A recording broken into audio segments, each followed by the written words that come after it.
ये कपड़े घर के सारे स्टाफ के लिए। और ये तुम्हारे लिए, हमारी पहली दिवाली का पहला तोहफा। Thank you mister husband.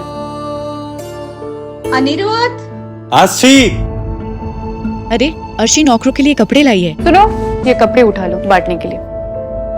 ए लड़की, दिवाली में यही पहनना।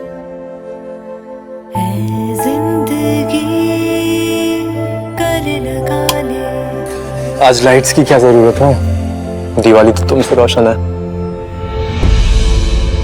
तुम बिना पूछे मेरी बीवी की साड़ी कैसे पहन ली तुमने? अचानक ये तुम्हारे पास कैसे आई? मैंने खुद नहीं पहनी है, मुझे पहनने के लिए दी गई है। वैसे भी जो मेरा नहीं, उसे मुझे छीनने का कोई शौक नहीं। झनक जिस सिंदूर की है कर्जदार, आखिर कब बनेगी उसकी हकदार। झनक इस सोमवार से रात 10:30 बजे स्टार प्लस पर। ये रिश्ता क्या कहलाता है।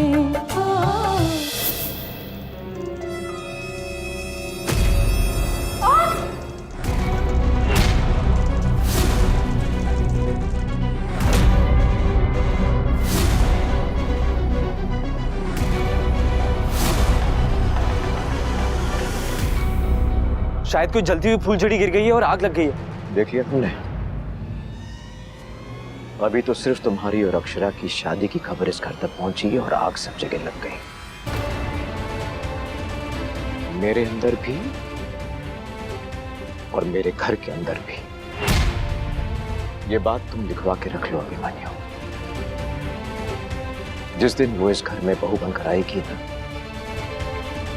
तो पैर से कलश गिराकर और अपने पल्लू में कलेश बांध कर आएगी।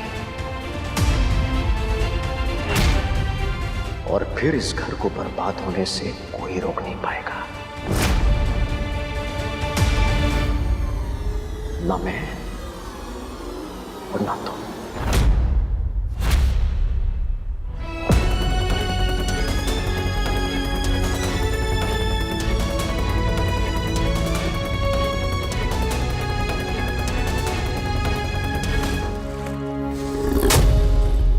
आप आग लगाते रहिए, मैं बुझाता रहूंगा। जब जब आप आग लगाएंगे मैं बुझाऊंगा।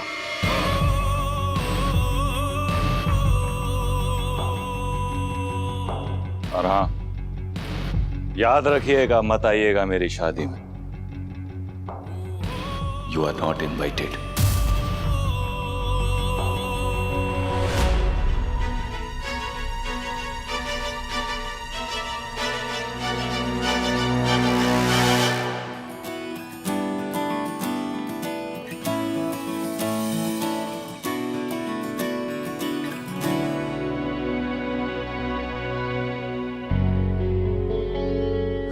अब तक एक कॉल या एक मैसेज नहीं। जरूर कुछ हुआ होगा वहां पर।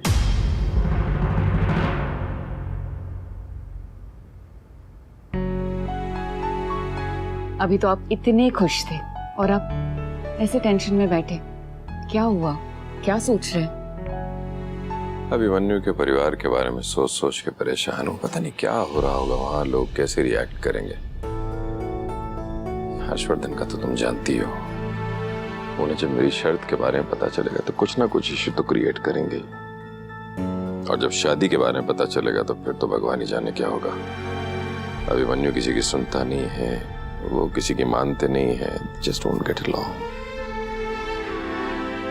आप ना बेवजह डर रहे हैं मनीष जी, वैसा कुछ नहीं होने वाला है। तुम्हें सीरियसली ऐसा लगता है मैं बेवजह डर रहा हूँ? बेकार में परेशान नहीं हूँ मैं स्वर्णा। तुमसे पहले भी कहा है, शादी सिर्फ दो लोगों के बीच नहीं होती, दो परिवारों का मिलन होना जरूरी है सुख शांति बने रहने के लिए। पता मुझे घर में सिर्फ हर्षवर्धन की चिंता है। मैं ही कॉल करके देखती हूँ क्या हुआ है वहां पर।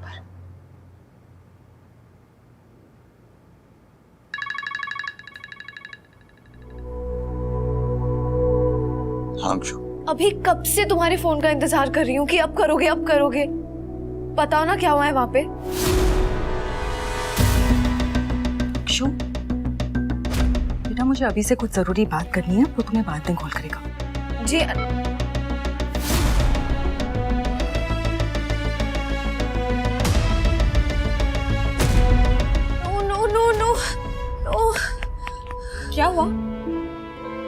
मंजरी आंटी ने बीच में ही फोन काट दिया, कह रही थी कि उन्हें अभी से कुछ जरूरी बात करनी है। कहीं कुछ नहीं, ऐसा कुछ भी नहीं होना चाहिए।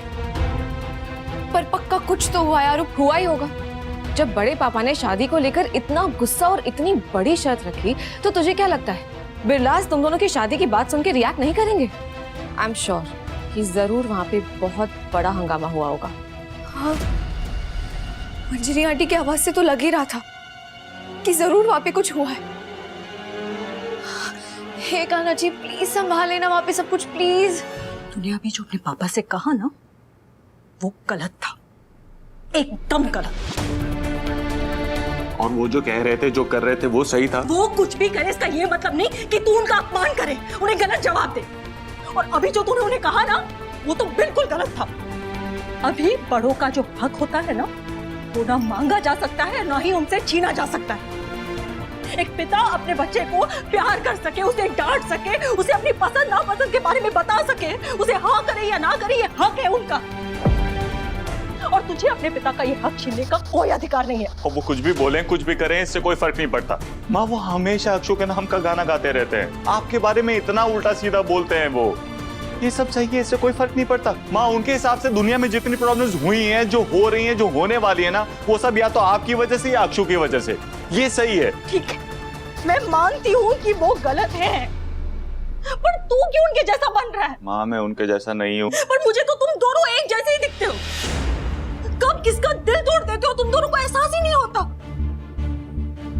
क्या किया है मैंने? क्या किया तूने? तुझे अभी भी समझ में नहीं आ रहा क्या किया तूने? अपने पिता का दिल दुखाया है तूने, उनका अपमान किया है। और वो जो दूसरों का दिल दुखाते हैं, उसका क्या? सारी गलती मेरी है, उनकी कोई गलती नहीं है। अभी तेरी बस यही गलती है कि तू रिश्तों को सुधारना ही नहीं चाहता। बेटा, सुधार नहीं सकता तो कम से कम रिश्तों का मान तो रखा कर। अपने पापा को ये तो मत बोल कि वो तेरी शादी में नहीं आ सकते। और तुझे क्या लगता है, क्या लगता है तुझे कि तेरे पापा के बगैर तेरी शादी में तेरी माँ आएगी? माँ? क्या माँ? क्या माँ? आज तक कभी तुम दोनों ने मेरे बारे में सोचा है? कितना पिसती हूँ तुम दोनों के बीच में, कितना घुट घुट के जीना पड़ता है। हर बार बस इसी बात का डर लगा रहता है, मैं यहाँ जाऊँ या वहां जाऊँ। कभी पति छोड़ के चला जाएगा इस बात का डर, कभी बेटा छोड़ के चला जाएगा इस बात का डर। बेटा, अभी शादी में सिर्फ पति और पत्नी का रिश्ता नहीं बनता। शादी में सास ससुर, ननद, देवरानी, देवर, जेठ जेठानी, बहुत से नए रिश्ते बनते हैं। और इन सभी रिश्तों को निभाने के लिए बहुत कुछ करना पड़ता है। मुझे क्या लगता है तेरे पापा को इस शादी से बाहर करके तेरे और अक्षु के रिश्ते में कोई आंच नहीं आएगी। आरू, मुझे बहुत डर लग रहा है, पता नहीं क्या हो रहा होगा वहां पर। क्या हुआ?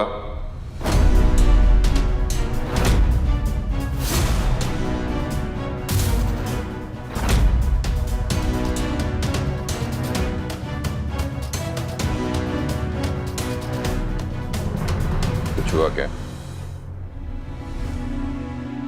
अभी से कुछ बात हुई? हाँ बड़े पापा, वो बड़े पापा मुझे ना एक म्यूजिक पीस सबमिट करना है। मैं बहुत टाइम से ट्राई कर रही हूँ, मुझसे हो ही नहीं पा रहा है।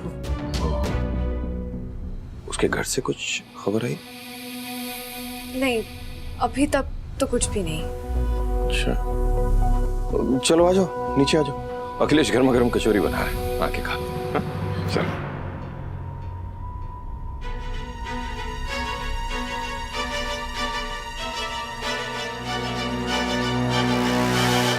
मनीष भाई साहब तुझे अलग होने को बोल रहे थे, इस शादी के लिए ये घर तोड़ने की बात कर रहे थे। वो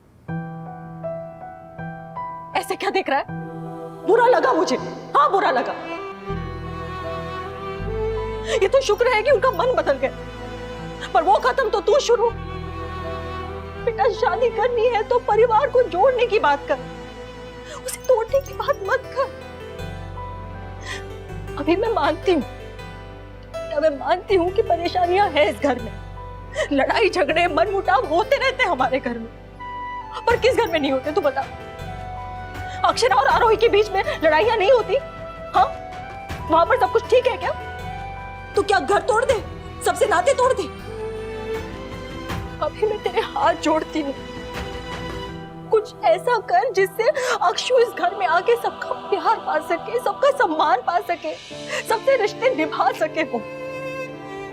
मैं तो कोशिश करूंगी, पर तू भी कोशिश कर।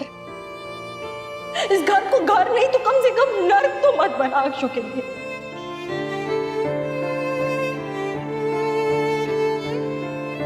कि तेरी मर्जी, तुझे जो करना है कर। माँ प्लीज, माँ मेरी बात तो सुनिए। माँ भाई, वो हर्ष अंकल। क्या हुआ सर को? ये रिश्ता क्या कहलाता है।